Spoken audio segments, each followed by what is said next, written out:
nakakabahala kasi may kumakalat na fake news advisory about GCash. Kaya babala, huwag magpaniwala sa mga kumakalat dun sa social media na dapat nyo raw i-cash out ang mga pera nyo kasi di umano'y mawawala daw ang GCash sa February 10 o kaya matatanggal daw siya sa Play Store, mga ganong kineme. Kaya pumunta lang kayo sa GCash account para i-verify itong mga information na to. Basahin natin itong isang kumakalat na fake post. So sabi dito, natatakan na fake.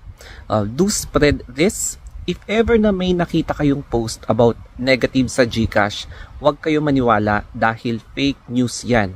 Wala pang latest post si GCash na mawawala siya.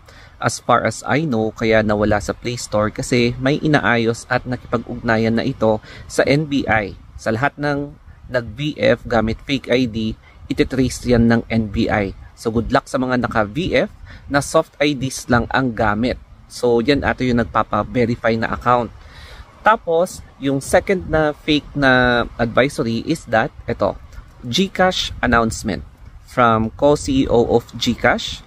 Attention to all GCash app users. The GCash app is down. So please cash out now all of your balance in GCash app because in February 10, the GCash app is automatically removed in all app stores. Thank you. So CTTO, please pakikalat. Ayan. So yan yung isang fake na naipost ng GCash doon sa Facebook page nila. Following after that, so nagbigay na ng advisory ang GCash, no? So eto na yon na nasa Facebook page nila. So advisory on Google Play Store.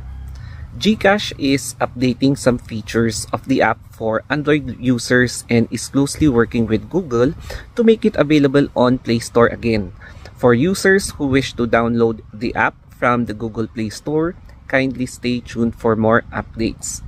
Current GCash users can use the app and they be assured that their accounts and funds are safe and secure. The GCash app remains available on the Apple App Store and the Huawei App Gallery.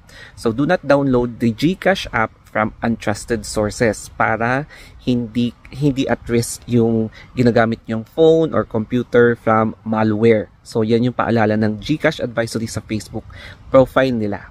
So, nandito ako ngayon sa LU. Makikita nyo, ito yung beach and yan yung swimming pool. Pero anyway, ito na yung reaction ko sa kumakalat na post na yan.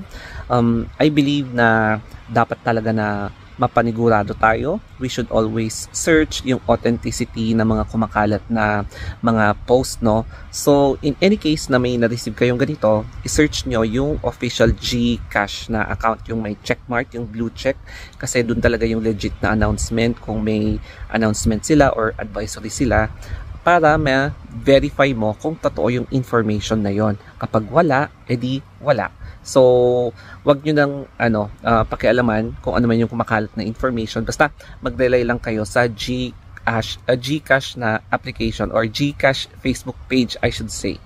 Para sa akin naman, importante rin kasi ang paggamit ng GCash, lalo na at marami ng electronic na avenues kapag nakikipag-transact tayo online. However, nagiging high-tech na rin ang mga kawatan ngayon. So, may mga iba talaga na very skilled enough to decode yung mga encryption. So, matatalino din yung mga kawatan ngayon, no? Yung mga sa mga cyber kawatan na yan.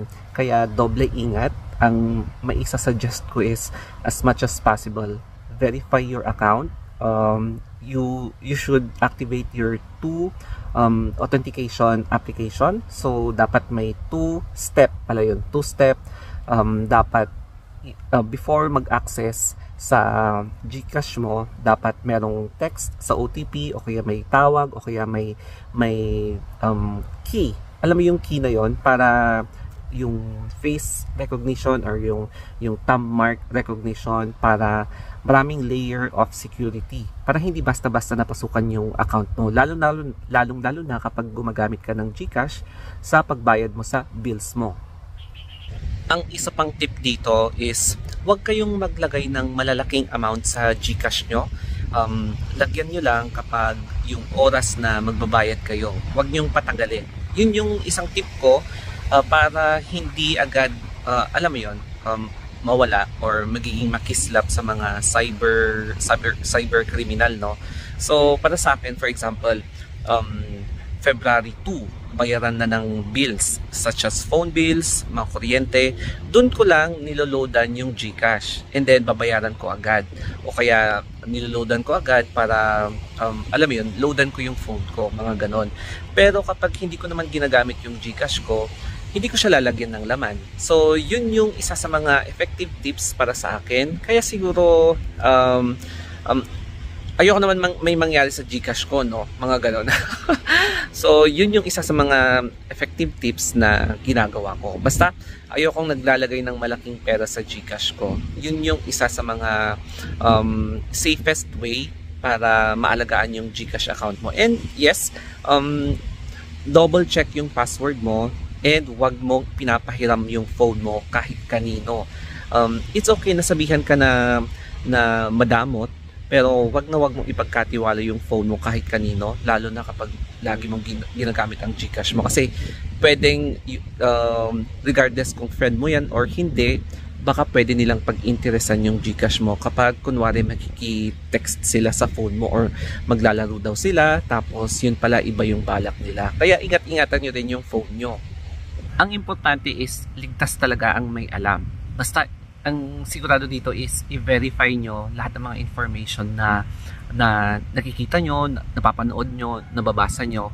For example, kapag hindi kayo sigurado sa nakita nyong clip about GCash, always laging puntahan nyo yung GCash mismo na page or profile. Page pala. Para kung ma-determine nyo kung totoo nga ba yung sinasabi ng article na to o kaya yung nag-post, para verify nyo kung legit or hindi. Ayan. So, basta ang importante dito is wag kang magpapaniwala agad-agad. Kasi kapag nagpapaniwala ka talagang ikaw yung kawawa. So, hindi naman siguro masama na maging sigurista, no? Basta ang importante, wag mong always use your money wisely. Wag yung laging hindi pa dalos-dalos. Tama ba yung term ko? Ayan. So, I hope na may natutunan kayo dito sa video na ito, especially about sa mga GCash issues, especially about sa mga pera issues, no? Tapos, kapag may ginagamit kang GCash, ayun, para naman matuklasan mo kung ano yung dapat at hindi dapat gawin. Ayan. So, that's it, guys. Sana nakarelate din kayo. And of course, kapag nagustuhan nyo itong story natin, itong new vlog natin, don't forget to follow me or subscribe in all of my social media accounts kasi malaking tulong din to para sa akin bilang isang content creator. Okay? So, always stay safe and be always positive.